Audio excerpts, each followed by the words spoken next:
பல பேர் இருக்கக்கூடிய சபையில ஒரு பொம்பளைய கூப்பிட்டு உட்கார வச்சு அவங்களை பாட்டு படிக்க வைக்கிறேங்கிற பேர்ல ஹிந்திலையும் உருதுலையும் பாட்டு கேட்டா என்ன கவ்வாலி கச்சேரி, கவ்வாலி கச்சேரிங்கிற பேர்ல கச்சேரிகளை நடத்தி சகட்டு மேடைக்கு அவங்க படிக்கிற பாட்டுக்குள்ள என்ன இந்த ரெண்டு மகான்களினுடைய வரலாற்றை சொல்றதுதான். ரெண்டு மகான்கள் எப்படிப்பட்டவர்கள் தெரியுமா? இவங்ககிட்ட நீங்க என்னன்னாலும் கேட்கலாம், உங்களுக்கு தருவாங்க, இவங்க தான் உங்களை காப்பாற்றுவாங்க. அல்லாஹ்வை பத்தி சொல்ல வேண்டிய இடத்துல அல்லாஹ்வினால் படைக்கப்பட்ட மனிதர்களை பத்தி அது யாருக்கும் புரியாத பாஷையில சொன்னா கூட்டத்துல இருந்து திடீர்னு ஒருத்தன் ஜதுப்பு கிளம்பி வரான். ஜதுப்புனா பெரிய உச்சநிலையை வந்துருச்சு அவருக்கு. கிளம்பி பணத்தை வாரி இறக்கிறார். யாருக்கு?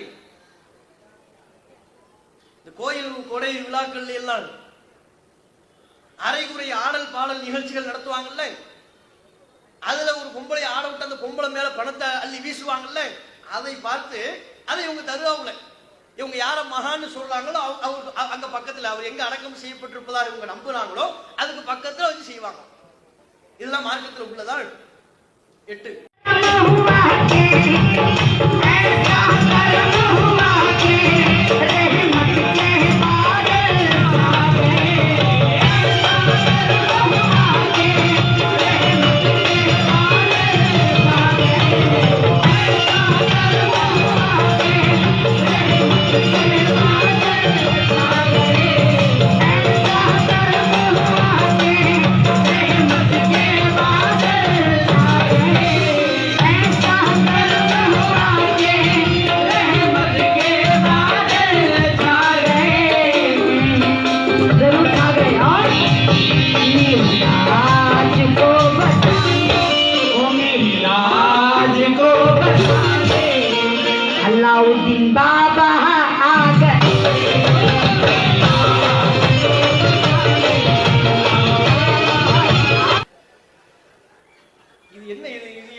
மகான்னு சொல்றீங்களப்பா, நீங்க நம்புறது ஒன்னா இருக்கு, செய்யறது இன்னொன்னா இருக்கு.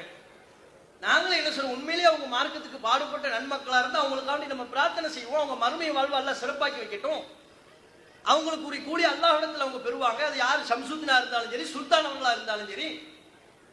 நீங்க அவங்கள மகான்னு சொல்லிவிட்டு ஒரு சாதாரண மனிதனை விட கேடுகட்ட விதத்தில் அவங்கள நடத்துறீங்க. ஒண்ணு வேண்டாம், இதே காரியத்தை ஒவ்வொரு தந்தை மகன் நீங்க யோசிச்சு பாருங்க. நீங்க வீட்டுக்குள்ள உட்கார்ந்துக்கிறீங்க, உங்க பையன் இளவட்ட பையன் அவன் என்ன செய்யறான், ஒரு பொம்பளையை இது மாதிரி கூட்டு வர்றான். நீங்க உட்கார்ந்துருக்கிறீங்க, உங்க மனைவி, உங்க தகப்பனாரு, உங்க தாயாரு எல்லாம் 4 பேரை முன்னால உட்கார வச்சுக்கிட்டு ஒரு பொம்பளை அவன் கூட்டு வந்து உங்க பையன் கூட்டு வந்து என்ன செய்யறான், ஆட விடுறான். இது மாதிரி தெரியாத புரியாத பாஷையில பாட விடுறான். பாட விடுறது மட்டும் இல்ல, நீங்க சம்பாதிச்ச பணம் உங்க பாக்கெட்ல இருக்கும்ல, அதை எடுத்து திடீர்னு அவன் மேல அப்படியே அள்ளி வீசுறான். ஏத்துக்குவீங்களா? சம்மதிப்பீங்களா? அதனால நாகரிகமான காரியம் நீங்க பாராட்டுவீங்களா? உங்க முன்பாக செய்யும் போது எதை நீங்கள் ஏற்கவில்லை, எதை அநாகரிகம் என்பீர்களோ அது அவுளியான் என்று சொல்லி, மகான் என்று சொல்லி, அவங்க உங்க நம்பிக்கைப்படி, இஸ்லாமிய நம்பிக்கைப்படி இறந்து விட்டார் என்று அவங்களுக்கு இந்த உலகத்துக்கு இந்த சம்பந்தமும் இல்லை. இங்க நடக்க போறது அவங்க பார்க்க போறது கிடையாது. ஆனா நீங்க அப்படி நம்புறீங்கல்ல, இவர் பாப்பாரு, இவர் கேட்பாரு, நம்ம துன்பத்தை எல்லாம் நீக்குவாரு, என்ன சொன்னாலும் அதை அவர் புரிஞ்சுக்குவாருன்னு நீங்க நினைக்கிறீங்களே, அதன்படி இப்படி நீங்க செய்யலாமா? இது மார்க்கத்தில் இருக்கா? இதுக்கு நீங்க மக்கள் அழைக்கிறீங்க. மார்க்க அறிவில்லாமல் சில பெண்களும் போறாங்க, அதுல போய் உட்கார்ந்துகிட்டு இருக்காங்க. ஆண்களும் போறாங்க.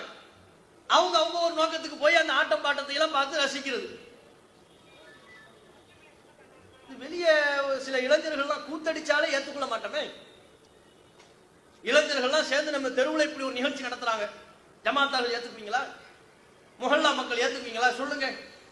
தெருவில் உள்ள இளைஞர்கள்லாம் சேர்ந்து நம்ம தெருவின் சார்பா ஒரு கார்ப்பரேட் டான்ஸ் போடுவோம், பெரிய பெரிய குத்தாட்டம் போடக்கூடிய ஆட்களை எல்லாம் அழைச்சு ஒரு குத்தாட்டத்தை போடுவோம், எல்லா மக்களும் வாங்க வந்து உட்கார்ந்து பாருங்க. யாருக்கு அதுல ரொம்ப ஜோஷி கிளம்போது வந்து நேரம் அந்த பெண்மணி முகத்து, அந்த பெண்மணி இடத்துல நீங்க காசு பணத்தை எரியலாம். இளைஞர்கள் சேர்ந்து நம்ம தெருவில் இப்படி ஒரு நிகழ்ச்சியை நடத்தினா ஏற்றுக்கொள்வோமா? கேடு கண்டவர்கள் என்று சொல்ல மாட்டோமா? அதை நீங்கள் தர்காவில் இருந்து கொண்டு தர்காவின் நிர்வாகிகளாக நாங்க தான் ஹக்குதாரு, உங்களுக்கு பேர் வேற வச்சுக்குவாங்க. நான் தான் இந்த தர்காவினுடைய முத்தவள்ளி, எந்த கொத்தமல்லியா இருந்தா என்ன, நான் தான் ஹக்குதார். ஹக்குதார்னா என்னவா? தார்னா வீடு, ஹக்குனா உரிமையாளர். இந்த வீட்டுக்கு, இந்த தர்காவுக்கு நான் தான் உரிமையாளர். இருந்துட்டு போ. அதுக்காண்டி இப்படி மார்க்கத்தில் இல்லாதெல்லாம் செய்யறதுக்கு நீங்க ஹக்குதார்னு பெருமை பீத்துவீங்களா? இப்ப வந்தார்ல அவரெல்லாம் ஹக்குதார்ல ஒரு ஆள் தான் போல இருக்கு. அதனாலதான் அவருக்கு ரொம்ப ஜோஷ் கிளம்பிருச்சு. இப்படி ரொம்ப அநாகரிகமானவற்றையெல்லாம் மக்களை முட்டாளாக்குறது, மடையர்களாக்குறது.